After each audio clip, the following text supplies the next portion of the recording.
Hello दोस्तों, NCERT cafe में आपका स्वागत है। आज हम लोग न्यू एनसीईआरटी क्लास 12 हिस्ट्री में आधुनिक भारत चैप्टर नंबर 11 विद्रोही और राज 1857 का आंदोलन और उसके व्याख्यान को पढ़ेंगे। ये परीक्षा की दृष्टि से बहुत ही महत्वपूर्ण टॉपिक है। ये टॉपिक लंबा होने के कारण हम लोग 2 पार्ट्स में पढ़ेंगे। आइए इंपॉर्टेंट पॉइंट्स को डिस्कस करते हैं। नोट करके लिख लीजिएगा। मंगल पांडे ने विद्रोह कब किया था? 29 मार्च 1857। कहाँ से किया था? बैरकपुर परेड मैदान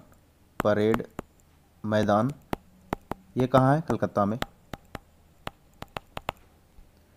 मंगल पांडे को फांसी कब दिया गया था? 8 अप्रैल 1857। पूछा जाता है 10 मई 1857 की दोपहर बाद मेरठ छावनी में सिपाहियों ने विद्रोह कर दिया। हलचल की शुरुआत भारतीय सैनिकों से बनी पैदल सेना से हुई थी, जो जल्द ही घुड़सवार फौज और फिर शहर तक फैल गई। शहर और आसपास के देहात के लोग सिपाहियों के साथ जुड़ गए। सिपाहियों ने शस्त्रागार पर कब्जा कर लिया, जहां हथियार और गोला बारूद रखे हुए थे। इसके बाद उन्होंने गोरों पर निशाना साधा और उनके बंगलों, साजो सामान को तहस नहस करना और जलाना फूंकना शुरू कर दिया। रिकॉर्ड दफ्तर, जेल, अदालत, डाक खाने, सरकारी खजाने जैसी सरकारी इमारतों को लूटकर तबाह किया जाने लगा।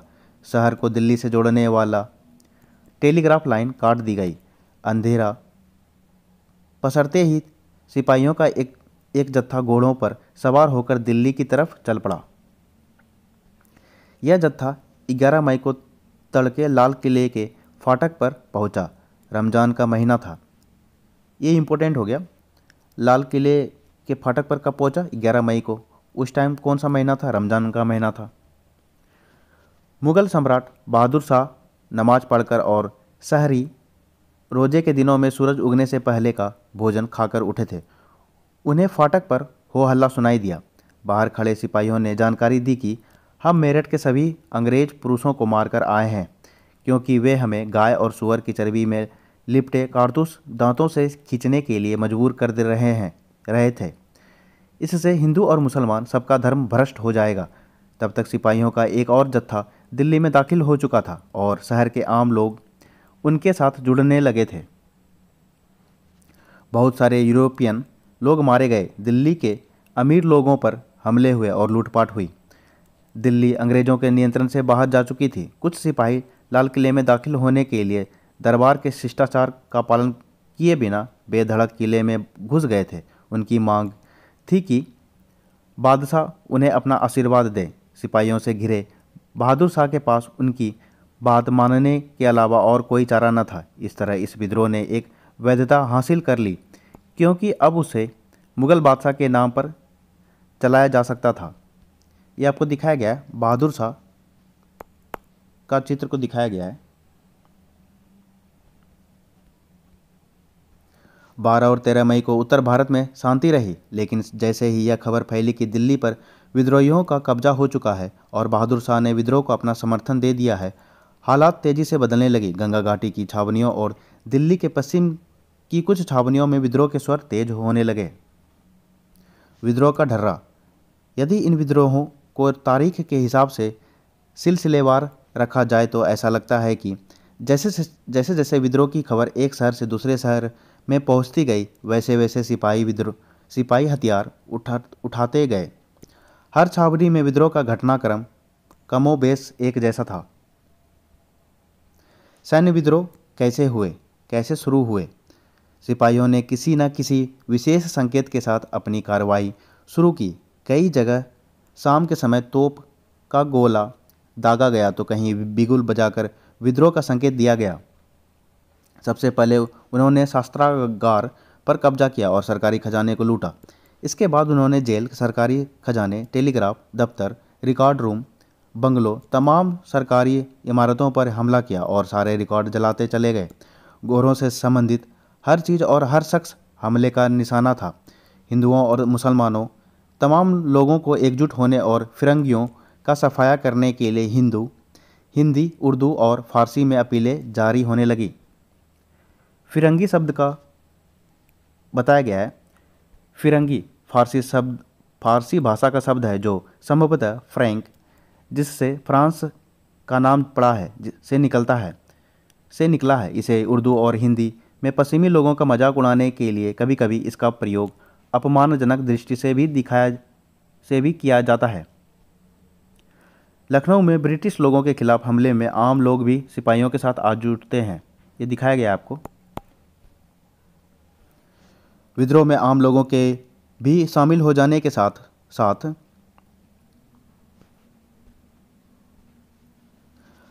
हमलों का दायरा फैल गया। लखनऊ, कानपुर और बरेली जैसे बड़े शहरों में साहूकार और अमीर भी विद्रोहियों के गुस्से का शिकार बनने लगे।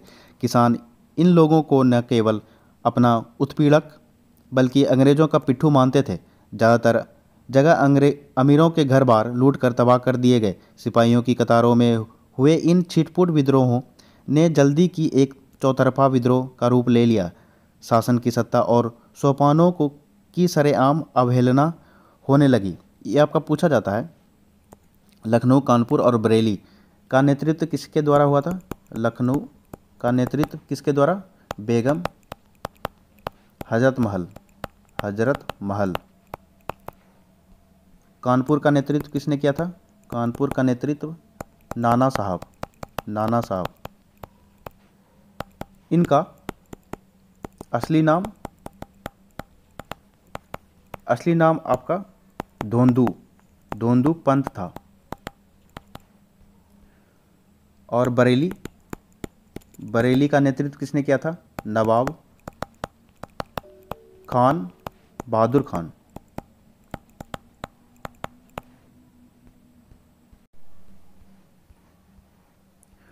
मई जून के महीनों में अंग्रेज़ों के पास विद्रोहियों की कार्रवाइयों का कोई जवाब नहीं था। अंग्रेज अपनी ज़िंदगी और घर बार बचाने में फंसे हुए थे। जैसा कि एक ब्रिटिश अफसर ने लिखा, ब्रिटिश शासन ताश के किले की तरह बिखर गया। असामान्य समय में सामान्य जीवन। विद्रोह के महीनों में शहरों में क्या हुआ? उथल पुथल के उन दिनों में लोग अपनी ज़िंदगी कैसे जी रहे थे? सामान्य जीवन किस तरह प्रभावित हुआ? विभिन्न शहरों की रिपोर्टों से पता चलता है कि सामान्य गतिविधियां अस्त व्यस्त हो गई थी। दिल्ली उर्दू अखबार 14 जून 1857 की इन रिपोर्टों को पढ़िए। पहले ये इम्पोर्टेंट को लिख लीजिएगा नोट करके। दिल्ली उर्दू अखबार भारत का दूसरा उर्दू अखबार है। उर्दू अखबार था। ये कब स्टार्ट हुआ था आपका? 1837 में। किन के द्वारा?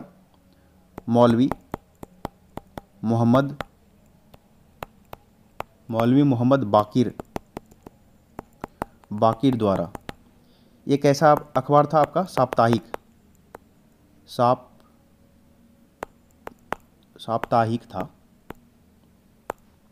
साप्ताहिक अखबार था। ये दूसरा है तो पहला कौन था? पहला आपका भारत का पहला उर्दू अखबार 1822 में जाम ए जहांनुमा स्टार्ट किसके द्वारा था? स्टार्ट आपका हरिहर दत्ता द्वारा। तो कहाँ से? कलकत्ता से। यही हालत सब्जियों और साग पालक के भी है। लोग इस बात पर शिकायत कर रहे हैं कि बाज़ारों में कद्दू और बैगन तक नहीं मिलते। आलू और अरबी अगर मिलती भी है तो बासी सड़ी, जिसे कुंजड़ों सब्जी बेचने वाले ने रोककर जमा कर रखा हुआ था। शहर में स्थित बाग बगीचों से कुछ माल चंद इलाकों तक पहुंच जाता है, लेकिन गरीब और मध्य वर्ग वाले उन्हें देखकर बस होठों पर जीभ फिराकर रह जाते हैं, क्योंकि वे चीज़ें खास लोगों के लिए ही है। यहाँ एक और चीज़ पर भी ध्यान दिया जाना चाहिए जिससे लोगों को बड़ा नुकसान हो रहा है। मामला यह है कि पानी भरने वालों ने पानी भरना बंद कर दिया है। गरीब शरीफ लोग खुद घड़ों में पानी भरकर लाते हैं और तब जाकर घर में खाना बनता है। हलालखोर हरामखोर हो गए हैं। कई दिनों से बहुत सारे मोहल्लों में कोई आमदनी नहीं हुई है और यही हालात बने रहे तो गंदगी, मौत और बीमारियां शहर की आबो हवा खराब कर देंगी और शहर महामारी की गिरफ्त में आ जाएगा। यहाँ तक कि आसपास के इलाके भी उसकी चपेट में आ जाएंगे। संचार के माध्यम अलग अलग स्थानों पर विद्रोह के ढर्रे में समानता की वजह आंशिक रूप से उसकी योजना और समन्वय में निहित थी। इसमें कोई शक नहीं है कि विभिन्न छावनियों के सिपाहियों के बीच अच्छा संचार बना हुआ था। जब 7वीं अवध इरीग्युलर कैवेलरी ने मई की शुरुआत में नए कारतूसों का इस्तेमाल करने से इनकार कर दिया तो उन्होंने 48 नेटिव इन्फेंट्री को लिखा कि हमने अपने धर्म की रक्षा के लिए यह फैसला लिया है और 48 नेटिव इन्फेंट्री के हुक्म का इंतजार कर रहे हैं। सिपाही या उनके संदेशवाहक एक जगह से दूसरी जगह जा रहे थे। लबो लुआब ये कि लोग बस बगावत के मंसूबे गढ़ रहे थे और उसी के बारे में बात करते थे। ये आपका इन्फेंट्री हो गया पैदल सेना, और कैवेलरी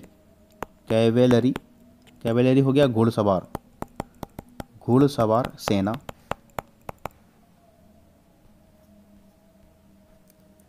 सिस्टन और तहसीलदार विद्रोह और सैनिक अवज्ञा के संदर्भ में सीतापुर के देसी ईसाई पुलिस इंस्पेक्टर फ्रांसवा सिस्टन का अनुभव हमें बहुत कुछ बताता है। सीतापुर आपका यूपी। वह मजिस्ट्रेट के पास शिष्टाचारवश मिलने सहारनपुर गया। सहारनपुर भी आपका यूपी। सिस्टन हिंदुस्तानी कपड़े पहने थे और आलथी पालथी मारकर बैठा था।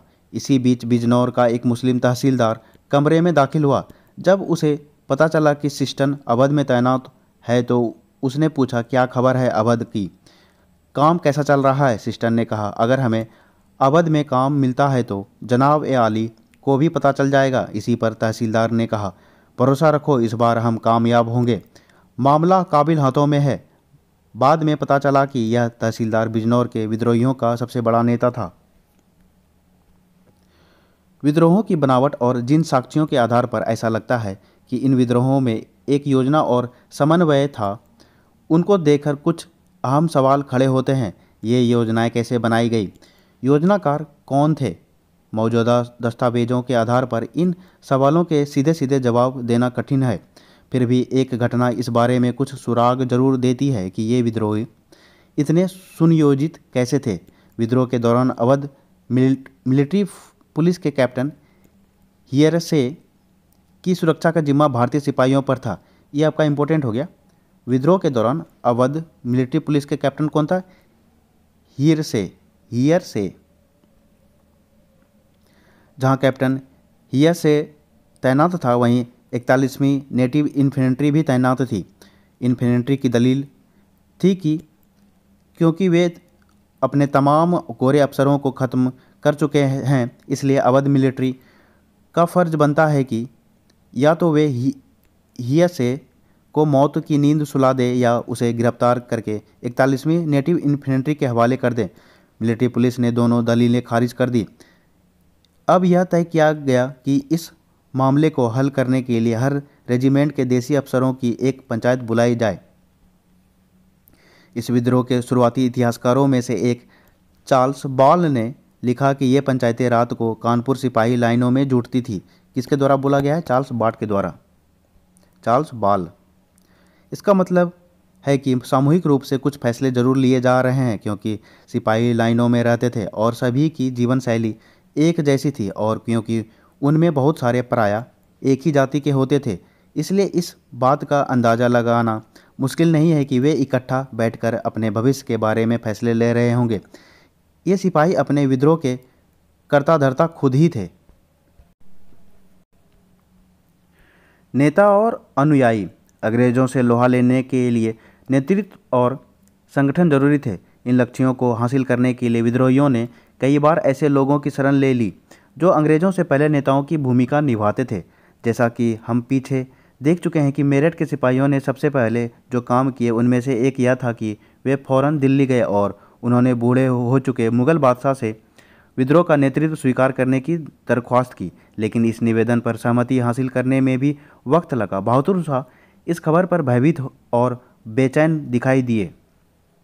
बहादुर शाह ने नाममात्र का नेता बनने की जिम्मेदारी भी तब स्वीकार की जब कुछ सिपाही शाही शिष्टाचार की अवहेलना करते हुए जबरन लाल किले के मुगल दरबार में जा घुसे और बहादुर शाह के पास वाकई कोई चारा नहीं बचा था।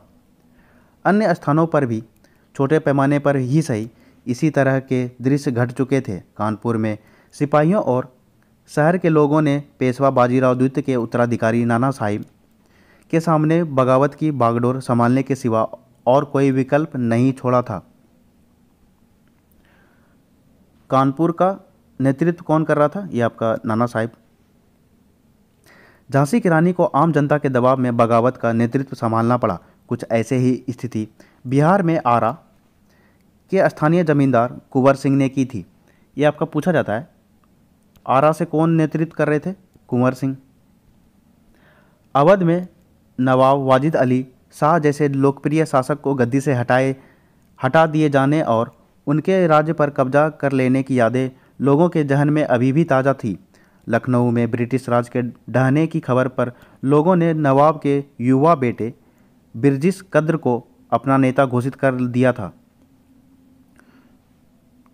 सभी जगहों पर नेता दरबारों से जुड़े व्यक्ति रानियां, राजा, नवाब, तालुकदार नहीं थे। अक्सर विद्रोह का संदेश आम पुरुषों एवं महिलाओं के जरिए और कुछ स्थानों पर धार्मिक लोगों के जरिए भी फैल रहा था। मेरठ से इस आशय की खबरें आ रही थी कि वहां हाथी पर सवार एक फकीर को देखा गया था जिससे सिपाही बार बार मिलने जाते थे। लखनऊ में अवध पर कब्जे के बहुत बाद सारे धार्मिक नेता और स्वयं भी पैगंबर प्रचारक ब्रिटिश राज को नेस्तानबूत करने का अलख जगा रहे थे। अन्य स्थानों पर किसानों, जमींदारों और आदिवासियों को विद्रोह के लिए उकसाते हुए कई स्थानीय नेता सामने आ चुके थे।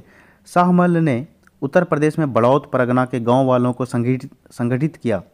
किसके द्वारा? शाहमल के द्वारा। छोटा नागपुर स्थित सिंहभूम के एक आदिवासी काश्तकार गोनू ने इलाके के कोल आदिवासियों का नेतृत्व संभाला हुआ था। कोल आदिवासियों का नेतृत्व किसके द्वारा? गोनू। ये आपका रानी लक्ष्मीबाई एक प्रचलित चित्र को दिखाया गया है।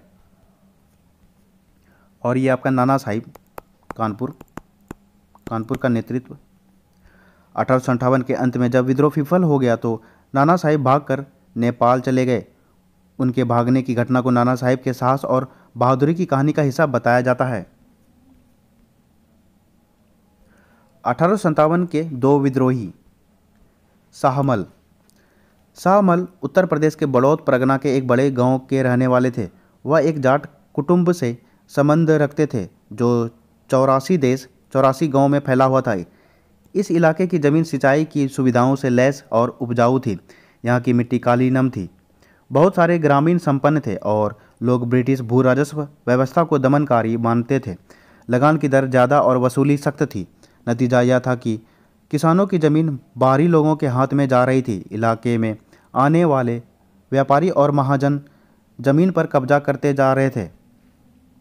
शाहमल पर 84 देश के मुखियाओं और काश्तकारों को संगठित किया।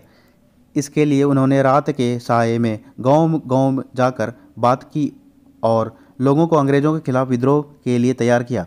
बहुत सारे दूसरे स्थानों की तरह यहाँ भी अंग्रेज़ों के खिलाफ आंदोलन एक व्यापक विद्रोह में तब्दील हो गया। अब विरोध उत्पीड़न और अन्याय के तमाम चिन्हों के खिलाफ होने लगा। किसान अपने खेत छोड़कर निकल पड़े और महाजनों व व्यापारियों के घर बार लूटने लगे। बेदखल भूस्वामियों ने छीन चुकी ज़मीनों पर दोबारा कब्जा कर लिया। शाहमल के आदमियों ने सरकारी इमारतों पर हमला किया। नदी का पुल ध्वस्त कर दिया गया और पक्की सड़कों को खोद डाला।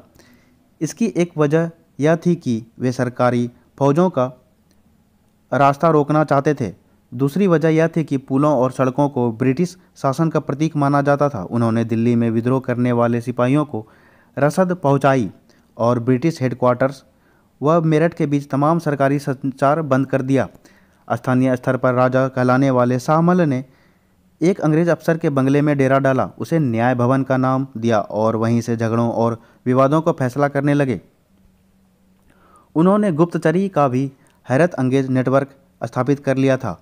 कुछ समय के लिए लोगों को लगा कि फिरंगी राज खत्म हो चुका है और उनका राज आ गया है। जुलाई 1857 में शाहमल को युद्ध में मार दिया गया।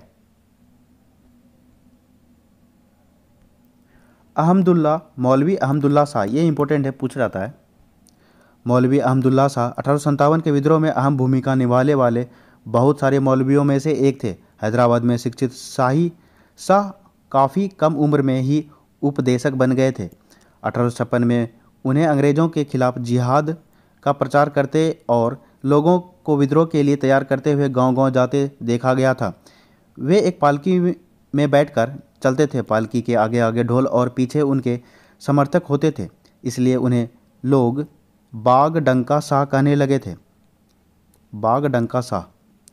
ब्रिटिश अफसर इस बात से परेशान थे कि मौलवी के साथ हजारों लोग जुट रहे थे और बहुत सारे मुसलमान उन्हें पैगंबर मानने लगे थे और समझते थे कि वह इस्लाम के आदर्शों से ओतप्रोत है। जब 1856 में वे लखनऊ पहुंचे तो पुलिस ने उन्हें शहर में उपदेश देने से रोक दिया। 1857 में उन्हें फैजाबाद जेल में बंद कर दिया गया। रिहा होने पर उन्हें 22वीं नेटिव इन्फेंट्री के विद्रोहियों ने अपना नेता चुन लिया। उन्होंने चिन्हाट के विख्यात संघर्ष में हिस्सा लिया, जिसमें हेनरी लॉरेंस की अगुवाई वाली टुकड़ियों को मुंह की खानी पड़ी। यह आपका पूछा जाता है। चिन्हाट, बैटल ऑफ चिन्हाट कब हुआ था? 30 जून 1857। इसमें हेनरी लॉरेंस की अगुवाई वाली टुकड़ियों की मुंह की खानी पड़ी। ये आपका हेनरी लॉरेंस। मौलवी साहब को उनकी बहादुरी और ताकत के लिए जाना जाता था। बहुत सारे लोग मानते थे कि उनको कोई नहीं हरा सकता। उनके पास जादुई शक्तियाँ और अंग्रेज उनका बाल भी बांका नहीं कर सकते। काफ़ी हद तक इसी विश्वास के कारण उन्हें लोगों में इतना अधिकार प्राप्त था।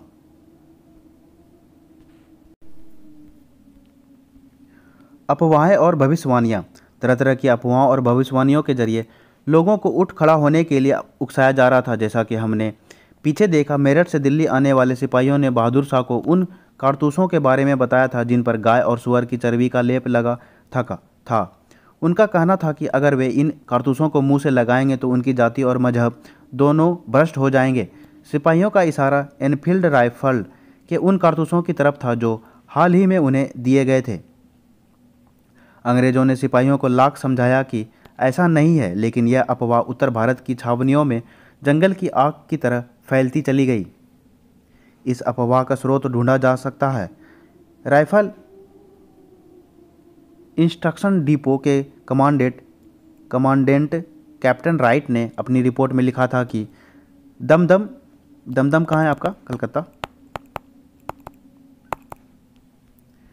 स्थित शास्त्रागार में काम करने वाले नीची जाति के एक खलासी ने जनवरी 1857 के तीसरे हफ्ते में एक ब्राह्मण सिपाही से पानी पिलाने के लिए कहा था। ब्राह्मण सिपाही ने यह कहकर अपने लोटे से पानी पिलाने से इनकार कर दिया कि नीची जाति के छूने से लोटा अपवित्र हो जाएगा। रिपोर्ट के मुताबिक इस पर खलासी ने जवाब दिया कि वैसे भी जल्दी ही तुम्हारी जाति भ्रष्ट होने वाली है, क्योंकि अब तुम्हें गाय और सुअर की चर्बी लगे कारतूसों को मुंह से खींचना पड़ेगा। इस रिपोर्ट की विश्वसनीयता के बारे में कहना मुश्किल है, लेकिन इसमें कोई शक नहीं है कि जब एक बार यह अफवाह फैलना शुरू हुई तो अंग्रेज अफसरों के तमाम आश्वासनों के बावजूद इसे ख़त्म नहीं किया जा सका और इसने सिपाहियों में एक गहरा गुस्सा पैदा कर दिया। 1857 की शुरुआत तक उत्तर भारत में यही अफवाह नहीं थी। यह अफवाह भी जोरों पर थी कि अंग्रेज सरकार ने हिंदुओं और मुसलमानों की जाति और धर्म को नष्ट करने के लिए एक भयानक साजिश रच ली है। अफवाह फैलाने वालों का कहना था कि इसी मकसद को हासिल करने के लिए अंग्रेज़ों ने बाज़ार में मिलने वाले आटे में गाय और सुअर की हड्डियों का चूरा मिलवा दिया है। शहरों और छावनियों में सिपाहियों और आम लोगों के आटे को छूने से भी इनकार कर दिया। चारों तरफ इस आशय का भय और शक बना हुआ था कि अंग्रेज हिंदुस्तानियों को ईसाई बनाना चाहते हैं। यह बेचैनी बहुत तेज़ी से फैली। ब्रिटिश अफसरों ने लोगों को अपनी बात का यकीन दिलाने का भरसक प्रयास किया, लेकिन नाकामयाब रहे। इन्हीं बेचैनियों ने लोगों को अगला कदम उठाने के लिए झिंझोड़ा। किसी बड़ी कार्रवाई के आह्वान को इस भविष्यवाणी से और बल मिला कि प्लासी के जंग के 100 साल पूरे होते ही 23 जून 1857 को अंग्रेजी राज खत्म हो जाएगा। प्लासी का युद्ध कब हुआ था? 23 जून 1800 प्लासी का युद्ध हो गया था आपका 23 जून 1757। 100 साल पूर्व गया हो आपका। नेतृत्व क्या था किसने? रॉबर्ट क्लाइव के द्वारा। ये पूछा जाता है। ये आपका हेनरी हार्डिंग फ्रांसिस ग्रांट द्वारा बनाया गया चित्र 1849। गवर्नर जनरल के तौर पर हार्डिंग ने सैनिक साजो सामान के आधुनिकीकरण का प्रयास किया। उसने जिन एनफील्ड राइफलों का इस्तेमाल शुरू किया उनमें चिकने कारतूसों का इस्तेमाल होता था, जिनके खिलाफ सिपाहियों ने विद्रोह किया था। एनफील्ड राइफल का इस्तेमाल किसने किया था? हेनरी हार्डिंग के द्वारा। बात सिर्फ अफवाहों तक ही सीमित नहीं थी। उत्तर भारत के विभिन्न भागों से गांव-गांव में चपातियां बंटने की भी रिपोर्टें आ रही थी। बताते हैं कि रात में एक आदमी आकर गांव के चौकीदार को एक चपाती तथा 5 और चपातियां बनाकर अगले गांवों में पहुंचाने का निर्देश दिया जाता था और यह सिलसिला यूं ही चलता जाता था। चपातियां बांटने का मतलब और मकसद न उस समय स्पष्ट था और न आज स्पष्ट है, लेकिन इसमें कोई शक नहीं है कि लोग इसे किसी आने वाली उथल पुथल का संकेत मान रहे थे। लोग अफवाहों में विश्वास क्यों कर रहे थे? इतिहास में अफवाहों और भविष्यवाणियों की ताकत को सिर्फ इस आधार पर नहीं समझा जा सकता है कि वे वाकई में सच थी या नहीं। हमें देखना यह चाहिए कि जो उन पर यकीन कर रहे थे उनकी मानसिकता के बारे में इनसे क्या पता चलता है। ये अफवाहें और भविष्यवाणियाँ उनके भय, उनकी आशंकाओं, उनके विश्वासों और प्रतिबद्धताओं के बारे में क्या बताती है? अफवाह तभी फैलती है जब उसमें लोगों के जहन में गहरे दबे डर और संदेह की अनुगूंज सुनाई देती है। अगर 1857 की इन अफवाहों को 1820 के दशक से अंग्रेजों द्वारा अपनाई जा रही नीतियों के संदर्भ में देखा जाए तो उनका मतलब ज़्यादा आसानी से समझा जा सकता है। जैसा कि आपको मालूम होगा, governor general lord William Bentinck के नेतृत्व में उसी समय से ब्रिटिश सरकार पश्चिमी शिक्षा, पश्चिमी विचारों और पश्चिमी संस्थाओं के जरिए भारतीय समाज को सुधारने के लिए खास तरह की नीतियां लागू कर रही थी। भारतीय समाज के कुछ तबकों के सहायता से उन्होंने अंग्रेजी माध्यम के स्कूल, कॉलेज और विश्वविद्यालय स्थापित किए थे, जिनमें पश्चिमी विज्ञान और उदार कलाओं, लिबरल आर्ट्स के बारे में पढ़ाया जाता था। अंग्रेजों ने सती प्रथा को ख़त्म करने 1829 और हिंदू विधवा को वैधता देने के लिए कानून बनाए थे। ये आपका इम्पोर्टेंट हो गया। हिंदू विवाह को वैधता देने के लिए कानून कब बनाया गया था? 1829। और सती प्रथा को ख़त्म करने 1829 किसके द्वारा? लॉर्ड बेंटिंग के द्वारा या विलियम बेंटिंग। किसके साथ मिल करके? राजा राम मोहन राय के साथ मिल करके। मोहन राय, ये इम्पोर्टेंट है। शासकीय दुर्बलता और दत्तकता को अवैध घोषित कर देने जैसे बहानों के जरिए अंग्रेजों ने न केवल अवध बल्कि झांसी और सतारा जैसी बहुत सारी दूसरी रियासतों को भी कब्जे में ले लिया था। ये किसके द्वारा स्टार्ट किया गया था? हड़प नीति। हड़प नीति आपका 1848 से 1856 किसके द्वारा? लॉर्ड डलहौजी के द्वारा। ये पूछा जाता है सबसे पहले किसको हड़प किया था? हड़पा था सतारा को। सतारा आपका 1848 नोट करके लिख लीजिएगा, पूछा जाता है। जैतपुर और संबलपुर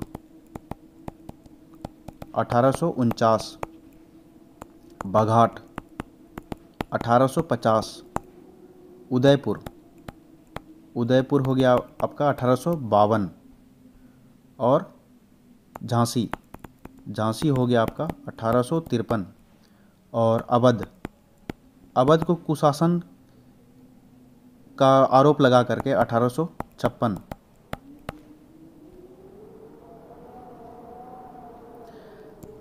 जैसे ही ऐसी कोई रियासत या इलाका उनके कब्जे में आता था, वहाँ अंग्रेज अपने ढंग की शासन व्यवस्था, अपने कानून, भूमि विवादों के निपटारे की अपनी पद्धति और भू राजस्व वसूली की अपनी व्यवस्था लागू कर देते थे। उत्तर भारत के लोगों पर इन सब कार्रवाइयों का गहरा असर हुआ।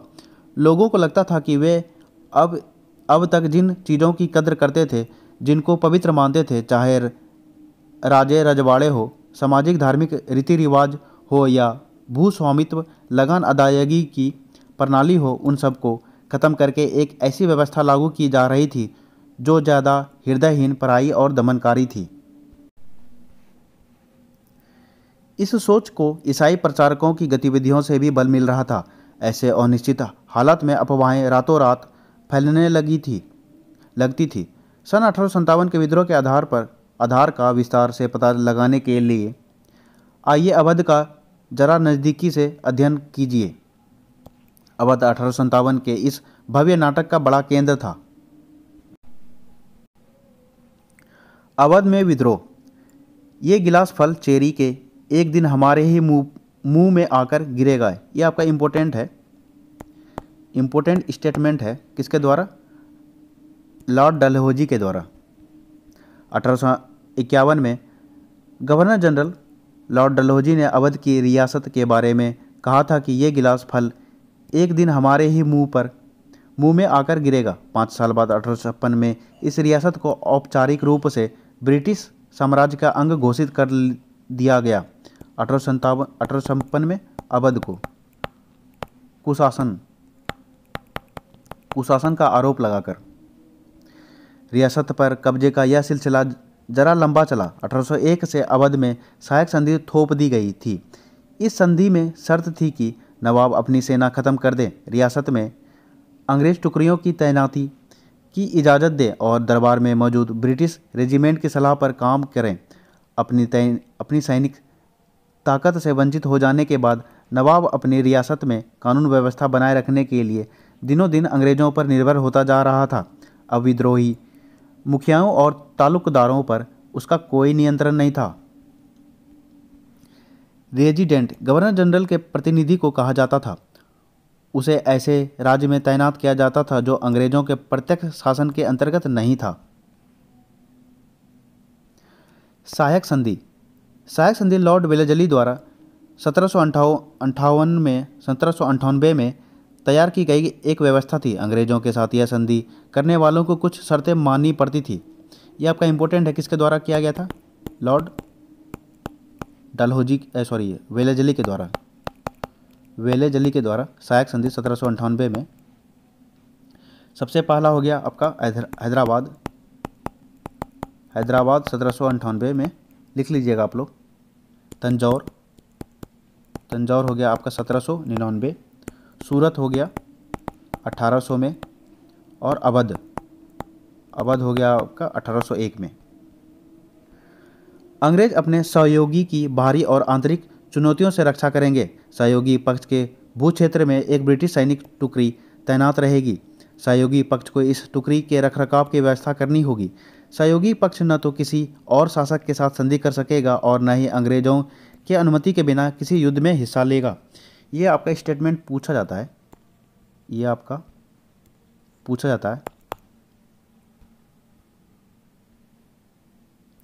अवध पर कब्जे में अंग्रेजों की दिलचस्पी बढ़ती जा रही थी। उन्हें लगता था कि वहाँ की ज़मीन नील और कपास की खेती के लिए मुफीद है और इस इलाके को उत्तरी भारत के एक बड़े बाजार के रूप में विकसित किया जा सकता है। 1850 के दशक की शुरुआत तक वे देश के ज़्यादातर बड़े हिस्सों पर जीत हासिल कर चुके थे। मराठा भूमि, दोआब, कर्नाटक, पंजाब और बंगाल सब अंग्रेज़ों की झोली में थे।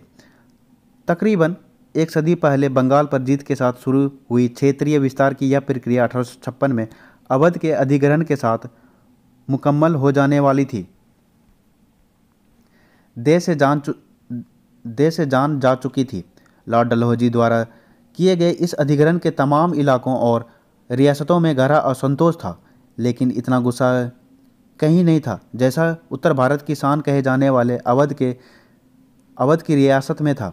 यहाँ के नवाब वाजिद अली शाह को यह कहते हुए गद्दी से हटाकर कलकत्ता निष्कासित कर दिया गया था कि वह अच्छी तरह शासन नहीं चला रहे हैं। कुशासन का आरोप लगाकर कहाँ भेज दिया गया? कलकत्ता। किसको? वाजिद अली शाह को। ब्रिटिश सरकार ने यह निराधार निष्कर्ष भी निकाल लिया कि वाजिद अली शाह लोकप्रिय नहीं थे, मगर सच यह है कि लोग उन्हें दिल से चाहते थे। जब वे अपने प्यारे लखनऊ से विदा ले रहे थे तो बहुत सारे लोग विलाप करते हुए कानपुर तक उनके पीछे चले गए। नवाब के निष्कासन से पैदा हुए दुख और अपमान के इस व्यापक एहसास को उस समय के बहुत सारे प्रेक्षकों ने दर्ज किया कि एक ने लिखा था, देश से जान जा चुकी थी, शहर की काया बेजान थी, कोई सड़क, कोई बाजार और घर ऐसा न था जहाँ से जान ए आलम से बिछड़ने पर विलाप का शोर न गूंज रहा हो। एक लोकगीत में इस बात पर शोक व्यक्त किया गया कि अंग्रेज बहादुर आइन मुल्क लई लीन हो। इस भावनात्मक उथल पुथल को भौतिक क्षति के एहसास से और बल मिला। नवाब को हटाए जाने से दरबार और उसकी संस्कृति भी खत्म हो गई। संगीतकारों, नृतकों, कवियों, कारीगरों, बावर्चियों, नौकरों, सरकारी कर्मचारियों और बहुत सारे लोगों की रोजी रोटी जाती रही। यह आपको दिखाया गया है ब्रिटिश राज के अंतर्गत भारतीय सीमाएं को दिखाया गया है। यह आपका ब्रिटिश राज के अंतर्गत, यह आपका ढाका, चटगांव, कलकत्ता, बंगाल, पटना, बिहार, ये सब ब्रिटिश सरकार के अंतर्गत आ गया। लखनऊ, अवध, बनारस, इलाहाबाद, पूना, कुर्ग हो गया आपका कर्नाटक। ये आपका मदुरई हो गया तमिलनाडु, मद्रास तमिलनाडु।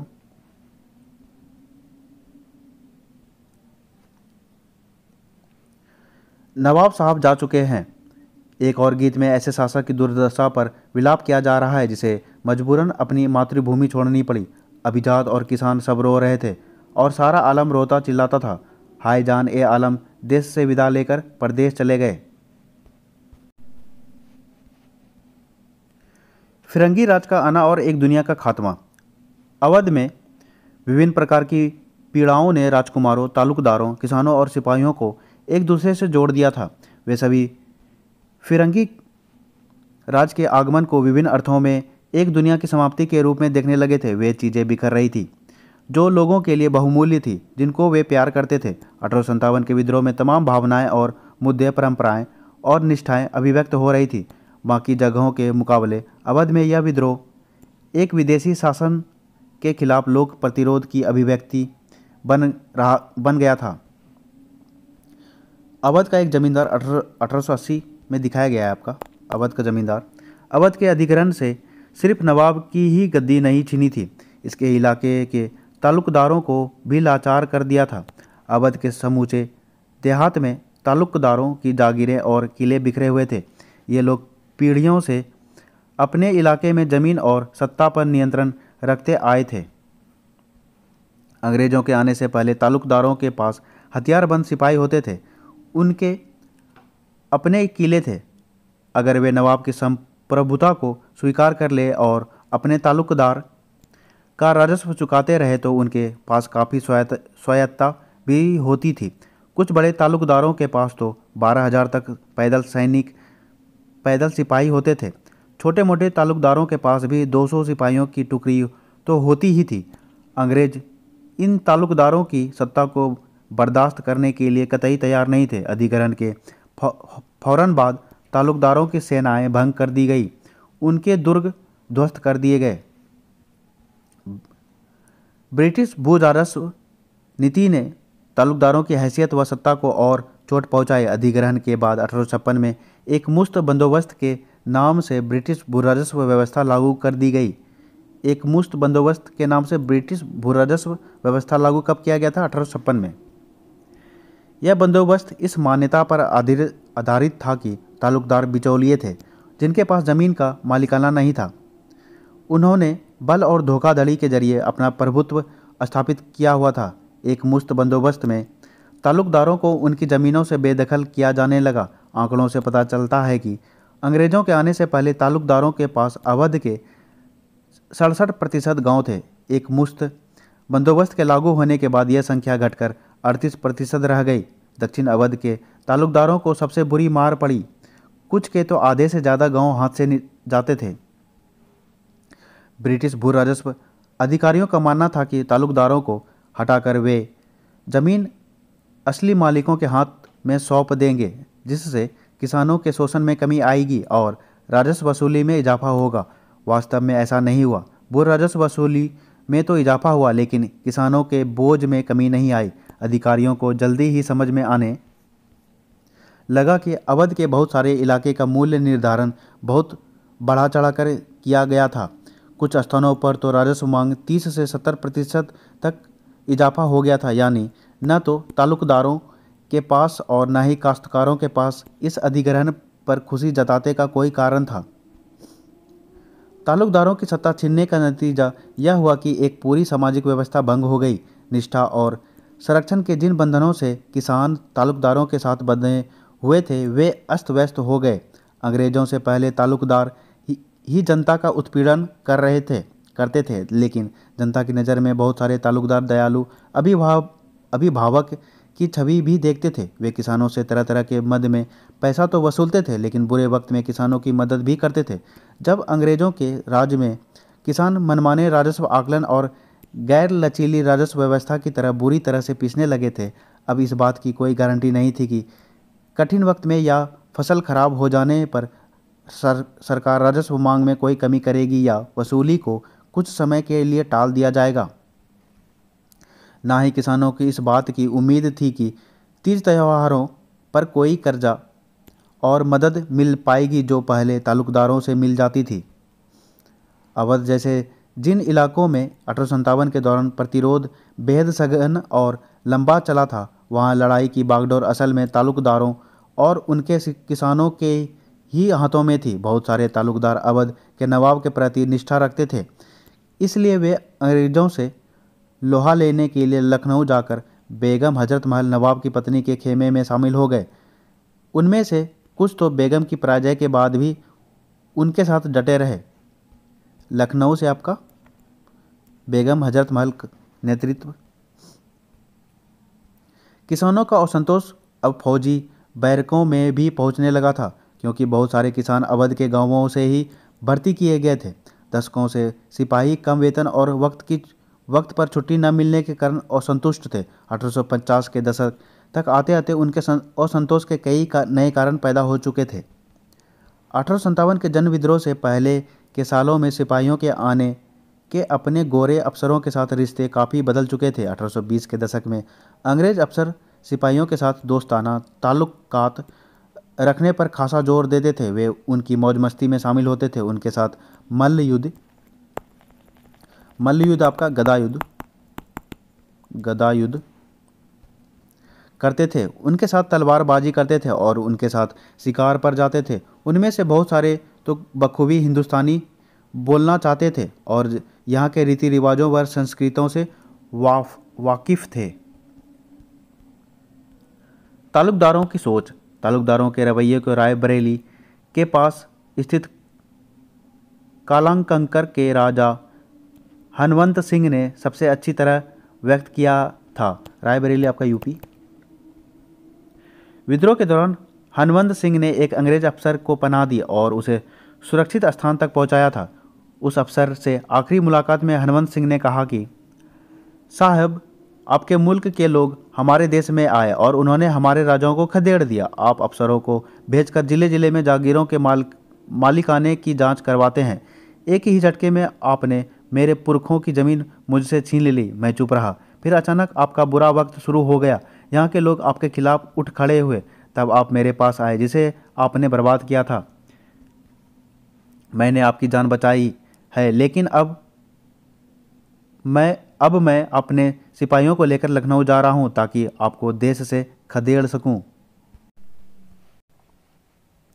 उनमें अफसर की कड़क और अभिभावक का स्नेह दोनों निहित थे। 1840 के दशक में स्थिति बदलने लगी। अफसरों पर श्रेष्ठता का भाव पैदा होने लगा और वे सिपाहियों को कमतर नस्ल का मानने लगे। वे उनकी भावनाओं को जरा सी भी फिक्र नहीं करते थे। गाली गलौज और शारीरिक हिंसा सामान्य बात बन गई।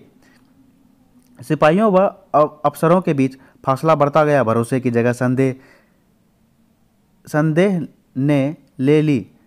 चिकनाई युक्त कारतूसों की घटना इसका एक बढ़िया उदाहरण थी। यह भी याद रखना महत्वपूर्ण है कि उत्तर भारत में सिपाहियों और ग्रामीण जगत के बीच गहरे संबंध थे। बंगाल आर्मी के सिपाहियों में से बहुत सारे अवध और पूर्वी उत्तर प्रदेश के गांवों से भर्ती होकर आए थे। उनमें से बहुत सारे ब्राह्मण या ऊंची जाति के थे। बल्कि अवध को बंगाल आर्मी की पौधशाला कहा जाता था। यह आपका इंपॉर्टेंट हो गया। बंगाल आर्मी की पौधशाला किसे कहा जाता था? अवध को। सिपाहियों के परिवार अपने इर्द गिर्द जिन बदलावों को देख रहे थे और उन्हें जो खतरा दिखाई दे रहे थे, वे जल्दी ही सिपाही लाइनों में भी दिखाई देने लगे। दूसरी ओर कारतूसों के बारे में सिपाहियों का भय, छुट्टियों के बारे में उनकी शिकायतें, बहुत दुर्व्यवहार और नस्ली गाली गलौज के प्रति बढ़ता असंतोष गांवों में भी प्रतिबिंबित होने लगा था।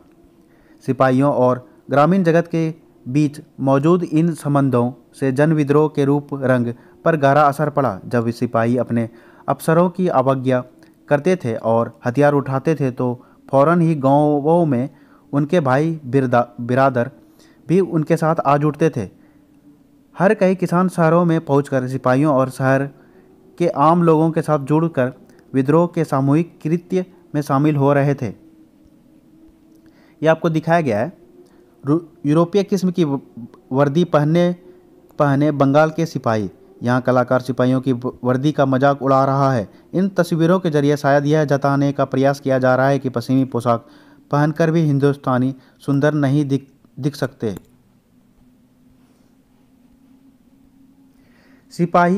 विद्रोही क्या चाहते थे? बतौर विजेता कठिनाइयों, चुनौतियों और बहादुरी के बारे में अंग्रेजों की अपनी राय थी। वे विद्रोहियों को आसान फरामोश और बर्बर लोगों का झुंड मानते थे। विद्रोहियों को कुचलने का एक मतलब यह भी था कि उनकी आवाज़ को दबा दिया जाए। कुछ विद्रोहियों को इस घटनाक्रम के बारे में अपनी बात दर्ज करने का मौका मिला। यूं भी विद्रोहियों ने ज़्यादातर सिपाही और आम लोग थे जो पढ़े लिखे नहीं थे।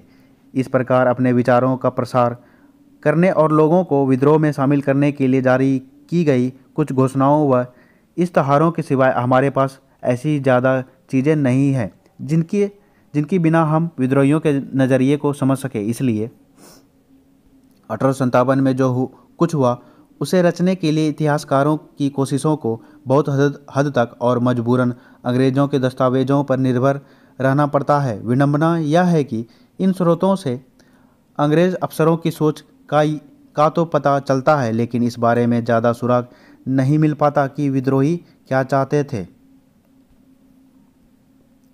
एकता की कल्पना। 1857 में विद्रोहियों द्वारा जारी की गई घोषणाओं में जाति और धर्म का भेद किए बिना समाज के सभी तबकों का आह्वान किया जाता था।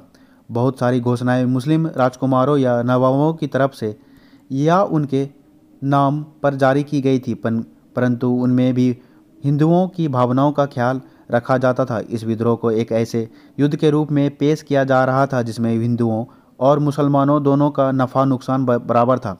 इश्तहारों में अंग्रेज़ों से पहले के हिंदू मुस्लिम अतीत की ओर संकेत किया जाता था और मुग़ल साम्राज्य के तहत विभिन्न समुदायों के सह-अस्तित्व का गौरवगान किया जाता था। बहादुर शाह के नाम से जारी की गई घोषणा के मोहम्मद और महावीर दोनों की दुहाई देते हुए जनता से इस लड़ाई में शामिल होने का आह्वान किया गया। दिलचस्प बात यह है कि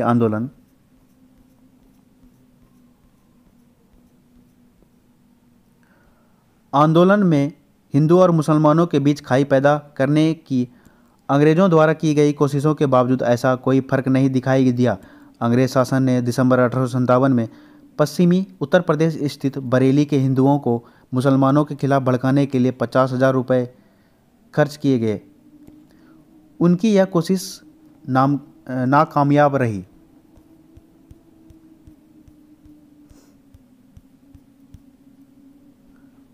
आजमगढ़ घोषणा 25 अगस्त 1857।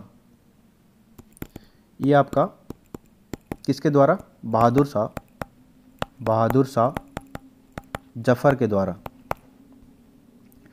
विद्रोही क्या चाहते थे, इसके बारे में हमारी जानकारी का यह एक मुख्य स्रोत है। यह सर्वविदित है कि इस युग में हिंदुस्तान के लोग, हिंदू और मुसलमान दोनों ही अधर्मी और षड्यंत्रकारी अंग्रेजों के निरंकुशता व उत्पीड़न से त्रस्त है। इसलिए देश के सभी धनवान लोगों को, खासतौर से जिनका मुस्लिम शाही परिवारों से ताल्लुक़ रहा है और जिन्हें लोगों का धर्मरक्षक और स्वामी माना जाता है, अपने जीवन और संपत्ति को जनता की कुशल क्षेम के लिए होम कर देना चाहिए। अपने धर्म की रक्षा के लिए अरसा पहले अपने घर बार छोड़ चुके और भारत से अंग्रेज़ों को उखाड़ फेंकने के लिए पूरा जोर लगा रहे बहुत सारे हिंदू और मुसलमान मुखिया मेरे पास आए और उन्होंने इस भारतीय धर्म युद्ध में हिस्सा लिया। मुझे पूरी उम्मीद है कि जल्दी ही मुझे पश्चिम से भी मदद मिलेगी। इसलिए जनता की जानकारी के लिए कई भागों का यह इश्तहार जारी किया जा रहा है। यह सबका दायित्व है कि इसको गौर से पढ़ें और इसका पालन करें। इस साझा उद्देश्य में जो लोग अपना योगदान देना चाहते हैं, लेकिन जिनके पास अपनी सेवाएं देने के साधन नहीं है, उन्हें मेरी तरफ से दैनिक भोजन दिया जाएगा। और सबको मालूम हो कि हिंदू और मुसलमान दोनों तरह के प्राचीन ग्रंथों में चमत्कार करने वालों के लेखन और भविष्य वक्ताओं में, पंडितों की गणनाओं में सब में यह सहमति दिखाई देती कि अब भारत में या कहीं अंग्रेज़ों के पैर टिक नहीं पाएंगे। इसलिए यह सबका फर्ज है कि वे अंग्रेज़ों का वर्चस्व बने रहने की सारी उम्मीद छोड़ दे, मेरा साथ दे और साझे हित में काम करते हुए अपने व्यक्तिगत परिश्रम से बादशाही सम्मान के हकदार बने और अपने अपने लक्ष्य प्राप्त करें। अन्यथा अगर यह स्वर्णिम अवसर हमारे हाथ से चला गया तो हमें अपनी इस मूर्खता पर पश्चाताप करना पड़ेगा। भाग 1 जमींदारों के बारे में। जाहिर है कि जमींदारी बंदोबस्त तय करने में अंग्रेजी सरकार ने बेहिसाब जमा भू राजस्व थोप दिया है और कई जमींदारों को बेइज्जत व बर्बाद किया है। बकाया लगान की वजह से उनकी जागीरें नीलाम कर दी गई है। हद तो यह है कि एक आम रैयत मतलब किसान, किसी जनाना नौकर या किसी गुलाम की ओर से दाखिल किए गए मुकदमे पर भी बाइज्जत जमींदारों को अदालत में घसीटा जा रहा है, गिरफ्तार किया जा रहा है, कैद खाने में डाला जा रहा है और बेइज्जत किया जा रहा है। जमींदारों के बारे में दायर किए गए मुकदमों में भारी खर्चे की स्टाम्प और दीवानी अदालतों के गैर जरूरी खर्चों का मकसद प्रतिवादियों को दरिद्र करना रहा है। जमींदारों के खजाने को स्कूलों, अस्पतालों, सड़कों आदि के लिए चंदे के नाम पर हर साल खाली किया जा रहा है। इस तरह की वसूलियों के लिए बादशाही सरकार में कोई जगह नहीं होगी। जमा हल्का रहेगा, जमींदारों के हितों की रक्षा की जाएगी और हर जमींदार को अपनी जमींदारी में अपने ढंग से शासन करने का अधिकार होगा। भाग 2 व्यापारियों के बारे में। इस अधर्मी और षड्यंत्रकारी ब्रिटिश सरकार ने नील, कपड़े, जहाज, व्यवसाय जैसी तमाम बेहतरीन और बहुमूल्य चीज़ों के व्यापार पर एकाधिकार स्थापित कर लिया है। अब छोटी मोटी चीज़ों का व्यापार ही लोगों के लिए रह गया है। डाक खर्चे, नाका वसूली और स्कूलों के लिए चंदे के नाम पर व्यापारियों के मुनाफे में से सेंध मारी जा रही है। इन तमाम रियायतों के बावजूद व्यापारियों को 2 कौड़ी के आदमी की शिकायत पर गिरफ्तार किया जा सकता है, बेइज्जत किया जा सकता है। जब बादशाही सरकार बनेगी तो इन सारे फरेबी तौर तरीक़ों को ख़त्म किया जाएगा और ज़मीन व पानी दोनों रास्तों से होने वाला हर चीज़ का व्यापार भारत के देसी व्यापारियों के लिए खोल दिया जाएगा। इसलिए यह हर व्यापारी की जिम्मेदारी है कि वह इस जंग में हिस्सा ले और बादशाही सरकार की हर इंसानी और माली मदद करें। भाग 3 सरकारी कर्मचारियों के बारे में। अब यह राज की बात नहीं है कि अंग्रेजी सरकार के तहत प्रशासनिक और सैनिक सेवाओं में भर्ती होने वाले भारतीय लोगों को इज्जत नहीं मिलती। उनकी तनख्वाह कम होती है और उनके पास कोई ताकत नहीं होती। दोनों महकमों में प्रतिष्ठा और पैसे वाले सारे पद सिर्फ अंग्रेज़ों को मिलते हैं। इसलिए ब्रिटिश सेवा में काम करने वाले तमाम भारतीयों को अपने मजहब और हित पर ध्यान देना चाहिए और अंग्रेज़ों के प्रति अपनी वफादारी छोड़कर बादशाही सरकार का साथ देना चाहिए। उन्हें फ़िलहाल 200 और 300 रुपये प्रति माह की तनख्वाह मिलेगी और भविष्य में ऊंचे ओहदों की उम्मीद रखें। भाग 4 कारीगरों के बारे में। इसमें कोई शक नहीं है कि इंग्लैंड में बनी चीज़ों को लाकर यूरोपियों ने हमारे बुनकरों, सूती वस्त्र बनाने वालों, बढ़इयों, लोहारों और मोचियों आदि को बेरोजगार कर दिया है। उनके काम धंधों पर इस तरह कब्जा जमा दिया है कि देसी कारीगरों को हर श्रेणी भिखमंगों की हालत में पहुंच गई है। बादशाही सरकार में देसी कारीगरों को राजाओं और अमीरों की सेवा में तैनात किया जाएगा। इससे निसंदेह उनकी उन्नति होगी। इसलिए इन कारीगरों को अंग्रेज़ों की सेवा छोड़ देनी चाहिए। भाग 5 पंडितों, फ़कीरों और अन्य ज्ञानी व्यक्तियों के बारे में। पंडित और फ़कीर क्रमशः हिंदू और मुस्लिम धर्मों का अभिभावक हैं। यूरोपीय दोनों धर्मों के शत्रु हैं और क्योंकि फिलहाल धर्म के कारण ही अंग्रेज़ों के खिलाफ एक युद्ध छिड़ा हुआ है, इसलिए पंडितों और फ़कीरों का फ़र्ज है कि वे खुद को मेरे सामने पेश करें और इस पवित्र युद्ध में अपना हिस्सा निभाएं। ये किसके द्वारा कहा गया है?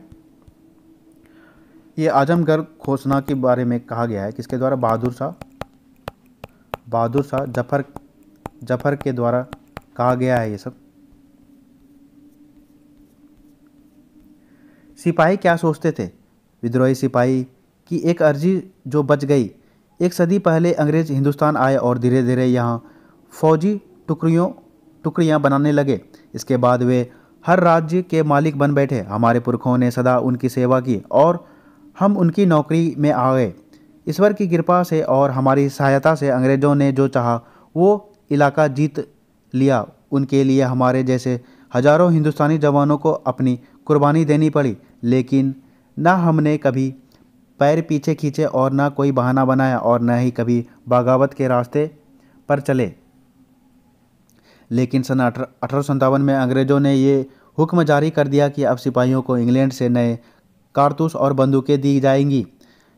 नए कारतूसों में गाय और सूअर की चर्बी मिली हुई है और गेहूं के आटे में हड्डियों का चूरा मिलाकर खिलाया जा रहा है। ये चीज़ें पैदल सेना, घुड़सवार और गोल अंदाज फौज की हर रेजिमेंट में पहुंचा दी गई है। उन्होंने ये कारतूस थर्ड लाइट कैवेलरी के सवारों, घुड़सवार सैनिक, कैवेलरी का मतलब घुड़सवार सैनिक को दिए और उन्हें दांतों से खींचने के लिए कहा।